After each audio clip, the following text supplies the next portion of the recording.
Hello, everybody. Um, what's for dinner? Meatloaf. So what I put in my meatloaf, I use 2 pounds of ground beef. I use about 3/4 breadcrumbs. I use 3/4 cup of milk. 2 garlic cloves.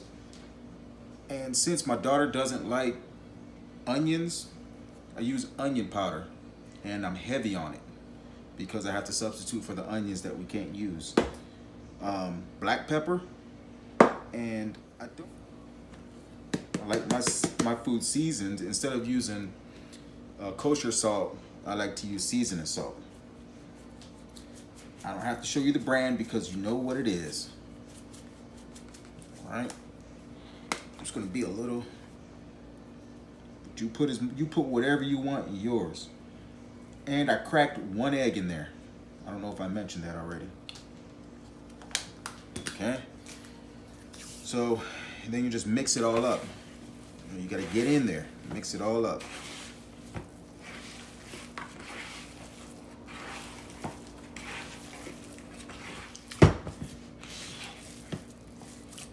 A lot of people like to use ketchup.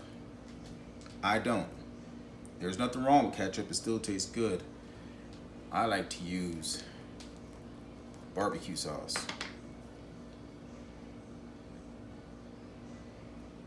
And then I top it, instead of coating it with putting the top layer on with using, ketchup.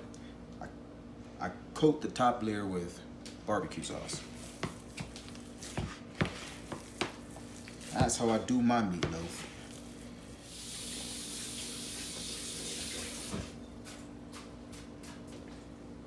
While I cook, I always keep a rag hanging right here, so I don't have to keep using the paper towels. So I just take my rag out, wipe my hands off, because I'm constantly washing my hands. I don't like to touch a lot of stuff with meat residue on my hands. So keep this in my pocket, just hanging right here. Sometimes I can just grab it and just go just like that. See that? It's a whole lot easier than keep using paper towels, especially if you wash your hands all the time while cooking. Now, this is my meatloaf pan. I don't like to use that spray non-stick stuff. I just like to use butter, old fashioned, I guess. So I'm gonna rinse this out, and I'm gonna coat this with butter and dump my meatloaf in there. I'll be right back. Put it in there, just use your fingers. Just coat the whole thing. Now this is coated really good so it doesn't stick. Just get your meatloaf and just fit it right to the meatloaf pan right there. Just make sure it's even. Like I said, this is how I do my meatloaf. You can do yours however you want. I'm not saying this is the right way to do it. This is the way I do mine. All right? Just make sure everything is even. Make sure it's in there even. No high or low spots. Okay?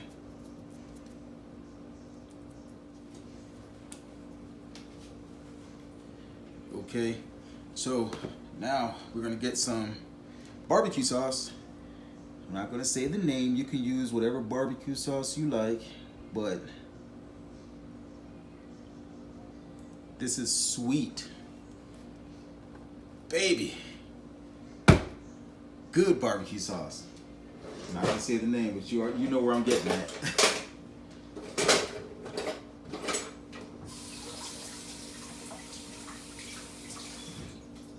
One of my videos, I got a copyright thingamajig, so I got to be careful. Got to learn these laws and rules of YouTube. I guess there was a song playing in the background of one of my videos. I had to let them know that I paid for that song that was on there. It was downloaded on my daughter's phone. So we own that song. Now, we don't own the rights to that song, but we own that song. So You want to be thick with the barbecue sauce.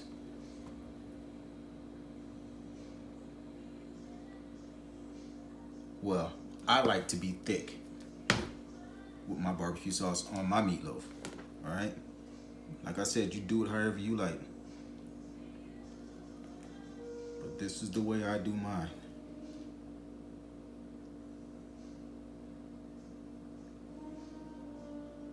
And ketchup works just as good, but I tried meatloaf with barbecue sauce once before, and I like it better than ketchup.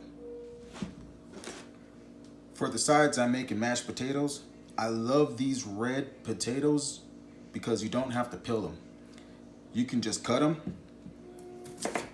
throw them in the pot, boil them till they get soft, and mash them. Or smash them. But you don't have to worry about peeling them because the skin is very soft and it just cooks in it. And I believe they cook better than the russet or russet potatoes, or the white ones. They're hard, you know, but these cook very nice. So I prefer to use red potatoes to cook mashed potatoes with. And I like to add just a little salt in the potatoes while they're cooking. You know, just to help with the flavor. We're also gonna have a salad, so I have to chop up some vegetables. I wish I had a vegetable slicer machine or something, but I'm gonna have to do all this. I'm gonna have to do all this by hand. It's okay.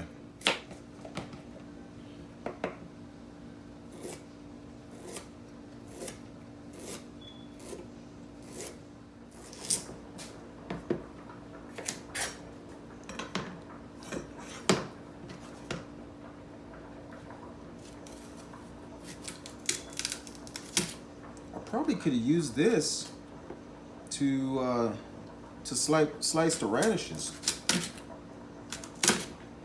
Nah. Oh well.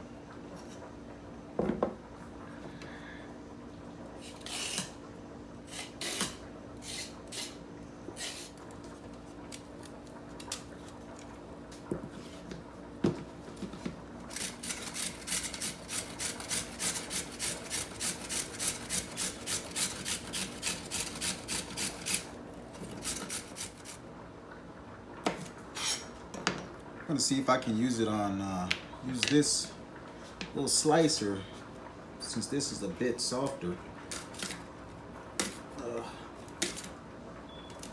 I don't know if I'm doing this. Nah, this this ain't working. I just do it the old-fashioned way.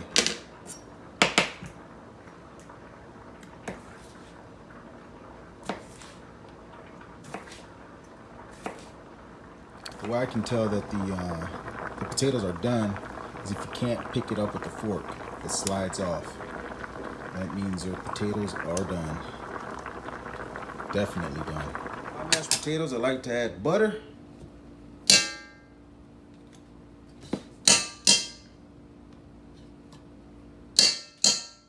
You food polices are probably having a fit about how much butter I'm putting here. Warm milk. Always use warm milk. Never use cold milk.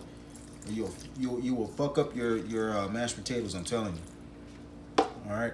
I like to put a little garlic in there because I think mashed potatoes are more of a garlicky type food. And salt to the taste. You're gonna have to keep trying it to make sure that it's enough salt in there. Okay. Black pepper. Keep trying it to make sure that it tastes the way that you like it. All right. I'll just smash it all up. All right, it's a bit too thick for me, so I'm gonna add a little bit more milk. I like mine kind of creamy like. A little bit more butter. And make sure to, you know, mix this stuff all around. If you want it lumpy, then don't smash it as much. If you want it more creamy, then smash it to how you like it.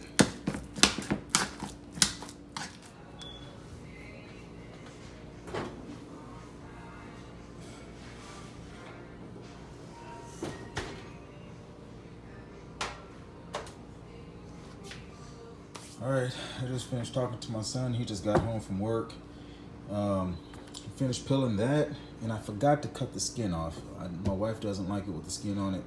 I forgot to cut the skin off, so I tried to just like cut each individual one, but F that, I'm not doing that crap. So now I gotta boil some eggs so they can have with their salad. I have to chop up some lettuce, but I cooked some, damn, burned my hand.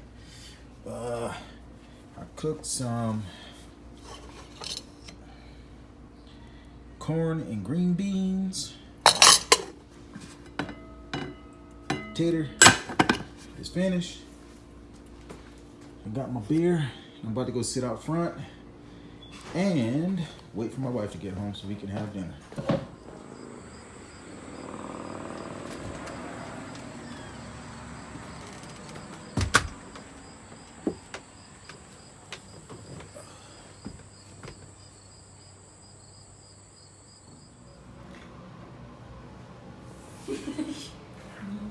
What is that?